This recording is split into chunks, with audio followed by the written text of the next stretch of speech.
আকিদা সহি, কিন্তু মানহাজ সহি নয়। আপনারা ধৈর্য সহকারে কথাগুলি বোঝার চেষ্টা করেন, আর আমি কিছু বলার চেষ্টা করি। বিচারের মাঠে বহু মানুষ আমল করেও ক্ষতিগ্রস্ত হবে। আল্লাহ সুবহানাহু ওয়া তাআলা বলছেন, কুল হাল নুনাব্বিউকুম বিল আখসারিনা আমালা। আপনি বলেন যে আমি কি তোমাদেরকে ক্ষতিগ্রস্ত আমল সম্পর্কে বলে দিব না? সূরা কাহফের 103 নম্বর আয়াত। তার মানে মানুষ আমল করছে, যে আমলই তাকে ক্ষতি করবে, ওটা ক্ষতিগ্রস্ত আমল। আল্লাযীনা যাল্লা সাইয়ুহুম ফিল হায়াতিদ দুনিয়া, যে আমল দুনিয়ার জীবনেই নিষ্ফল হয়ে গেছে, বিচারের মাঠ পর্যন্ত তার নেকি পৌঁছাবে না।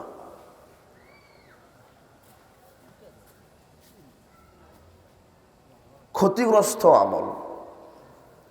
আল্লাহ সুবহানাহু ওয়া তাআলা বলছেন, আমিলাতুন নাসিবা, মানুষ আমল করে বিচারের মাঠে ক্লান্ত হবে, হতাশ হবে, নিরাশ হবে।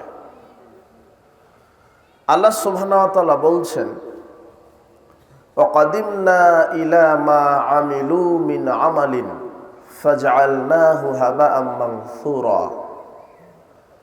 বিচারের মাঠে মানুষের আমলনামা আমার সামনে পেশ করা হবে। আপনি যে আমল করছেন এর একটা খাতা তৈরি হচ্ছে। এই খাতাটা, এই আমলনামাটা আল্লাহর সামনে পেশ করা হবে। আল্লাহ আপনার আমলনামাটা দেখবেন। দেখার পরে বহু মানুষ এমন হবে, বহু মানুষের আমলনামা আল্লাহ ধূলিকণায় ছুঁড়ে মারবেন। আমল কি করবেন না? কবুল করবেন না।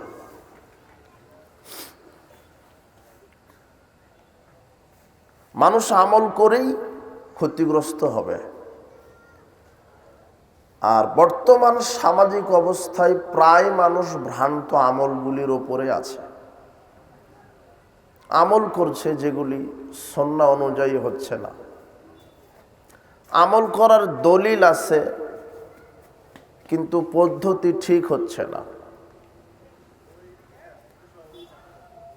আল্লাহ সুবহানাহু ওয়া তাআলা বলছেন যে, মুহাম্মদ সাল্লাল্লাহু আলাইহি ওয়াসাল্লাম, আপনি বলেন আমি কি তোমাদেরকে ক্ষতিগ্রস্ত আমল সম্পর্কে বলে দিব না? তার মানে আমল করেই মানুষ ক্ষতিগ্রস্ত হবে।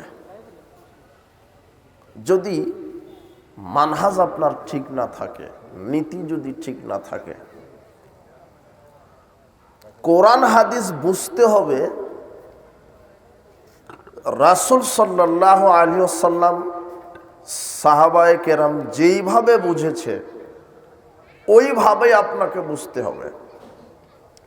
বর্তমান মুসলিম জাতির মধ্যে এত ফিরকা, এত মতবাদ, এত ইফতিরাক কেন? যে যার মতো করে, নিজের মতো করে শরীয়ত বুঝেছে, নিজেদের মতো করে ইসলাম বুঝেছে, নিজেদের মতো করে কোরআন সুন্নাহ বুঝতে গিয়ে মুসলিম জাতি আজকে দলে দলে, শত দলে বিভক্ত হয়ে গেছে। কিন্তু মুসলিম জাতি যদি শরীয়ত বুঝতো একজন মানুষের মতো করে, তাহলে মুসলিম জাতি এক প্ল্যাটফর্মেই থাকতো। কিন্তু মুসলিম জাতি কোরআন হাদিস বুঝেছে তাদের নিজের মতো করে, যার কারণে যে যেভাবে বুঝেছে সে সেভাবে দল সৃষ্টি করেছে।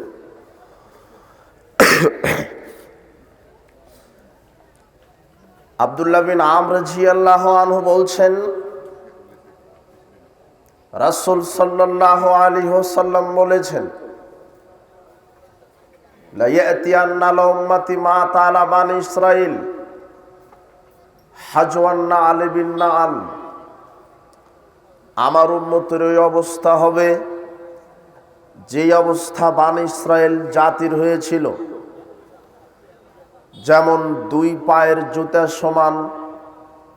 ইহুদি খ্রিস্টান যেমন হবে, আমার উম্মতের মুসলিম উম্মত তেমন হবে হাত্তা ইন কানা মিনহুম মান আতাউম্মাহু আলানিয়া, ইহুদি খ্রিস্টান যদি তার মায়ের সাথে জেনা করে থাকে, লাকানা ফি উম্মতি মা ইয়াসনাউ যালিক, তাহলে আমি মুহাম্মদ সাল্লাল্লাহু আলাইহি সাল্লামের মুসলিম উম্মত এদের মধ্যে কিছু মানুষ থাকবে তারা মায়ের সাথে জেনা করার মতো পাপ করবে। ইন্না বানি ইসরাঈলা তাফাররাকাত আলা সিনতাইন ওয়া সাবঈনা মিল্লাতান, বানি ইসরাঈলেরা বিভক্ত হয়েছিল ৭২টি কাতারে। ওয়া তাফতারিকু আলা উম্মতি সালাসি ওয়া সাবিনা মিল্লাতান, আর আমি মুহাম্মদ সাল্লাল্লাহু আলাইহি সাল্লামের মুসলিম উম্মত বিভক্ত হবে ৭৩টি কাতারে। কুল্লুহুম ফিন্নার, প্রত্যেক দল যাবে জাহান্নামে। ইল্লা মিল্লাতান ওয়াহিদাতান, এক দল যাবে জান্নাতে।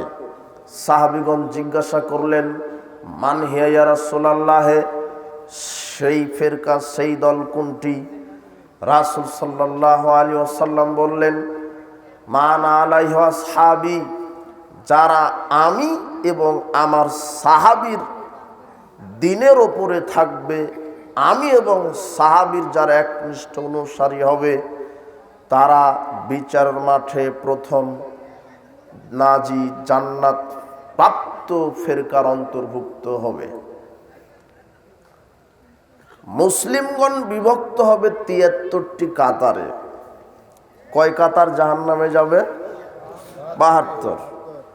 এক কাতার জান্নাতে যাবে। তারা কারা? যাদের বুঝ হবে রাসূল সাল্লাল্লাহু আলাইহি সাল্লামের মতো, যাদের ঈমান আমল হবে সাহাবীদের মতো। আমার ঈমান আমল, আমার কর্ম, আমার আকীদা, আমার শিষ্টাচার, আমার পারিবারিক জীবন, আমার ব্যক্তিগত জীবন, আমার সামাজিক জীবন, আমার রাষ্ট্রীয় জীবন, আমার অর্থনৈতিক জীবন, আমার শিক্ষা জীবন, সার্বিক দিক এবং বিভাগ যদি রাসূল সাল্লাল্লাহু আলাইহি সাল্লামের নীতিতে হয়, তাহলে আমি জান্নাত প্রাপ্তদের মধ্যে হব। আর আমার সার্বিক জীবনের মধ্যে যদি কিছু ইসলামের হয় আর কিছু অনইসলামিক নীতি কার্যকলাপের মধ্যে হয়, তাহলে আমি মুনাফিক। আমার আকীদা, আমার আমল, আমার কর্ম সব কিছু হবে একজন মানুষের মতো। তার নাম কি? মুহাম্মদ সাল্লাল্লাহু আলাইহি ওয়াসাল্লাম। কিন্তু আমার আকীদা, আমার বিশ্বাস যদি রাসূল সাল্লাল্লাহু আলাইহি সাল্লামের মতো না হয়, আমার শরীয়তের বুঝ, কোরআন হাদিসের বুঝ যদি সাহাবীদের মতো না হয়, তাহলে আমার কোনো কর্ম আল্লাহ কবুল করবেন না। আল্লাহ সুবহানাহু ওয়া তাআলা বলছেন, ফাইন আমানু বিমিসলি মা আমানতুম বিহি। আল্লাহ সুবহানাহু ওয়া তাআলা বলছেন, যদি তোমাদের ঈমান সাহাবীদের মতো হয়, মুহাম্মদ সাল্লাল্লাহু আলাইহি সাল্লামের মতো হয়, ফাকাদ ইহতাদাউ, তাহলে তোমরা হেদায়েত প্রাপ্তদের মধ্যে অন্তর্ভুক্ত হবে। ওই সময়তে যারা কাফের মুশরিক ছিল তাদের ব্যাপারে আল্লাহ সুবহানাহু ওয়া তাআলা বলছেন, তোমাদের ঈমান যদি, তোমাদের আকীদা যদি, তোমাদের বিশ্বাস যদি মুহাম্মদ সাল্লাল্লাহু আলাইহি সাল্লামের মতো হয়, সাহাবীদের মতো হয়, তাহলে তোমরা হেদায়েত পাবে। আর যদি তাদের মতো না হয়, তাহলে তোমরা হেদায়েত পাবে না। বর্তমানে আমি মুসলিম দাবি করার পরেও রাসূল সাল্লাল্লাহু আলাইহি সাল্লামের যেই বিশ্বাস ছিল, সাহাবীদের যেই বিশ্বাস ছিল, সেই বিশ্বাস আমাদের ভিতরে নেই, সেই আকীদা আমাদের ভিতরে নেই। তারা কোরআন হাদিস যেইভাবে বুঝেছিল আমরা সেইভাবে বুঝিনি। আল্লাহ সুবহানাহু ওয়া তাআলা বলছেন, ইয়া আইয়ুহাল্লাযীনা আমানুত্তাকুল্লাহা ওয়াবতাগু ইলাইহিল ওয়াসিলা, হে পৃথিবীর বিশ্বাসীগণ, তোমরা আল্লাহকে ভয় করো আর আল্লাহকে পাওয়ার জন্য ওয়াসিলা তালাশ করো। এটা সূরা মায়েদার 35 আয়াত। আহলে সুন্নাহ ওয়াল জামাতের আকীদা, কোরআন সুন্নাহ যেভাবে এসেছে কোরআন সুন্নাহর অনুসরণ করতে হবে, সঠিক অর্থের অনুসারী হতে হবে। কোন রকম যুক্তি তর্ক পরিবর্তন সংযোজন বিয়োজন করা যাবে না। সাহাবীরা যেভাবে বুঝেছিল ওইভাবেই আমাকে কোরআন বুঝতে হবে। কিন্তু কোরআনের অনেক আয়াত আছে মানুষ নিজের মতো করে বুঝেছে।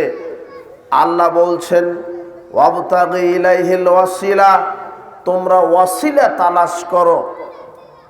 আপনারা সামনের দিকে এগিয়ে আসেন, পিছনের লোক দাঁড়িয়ে আছে।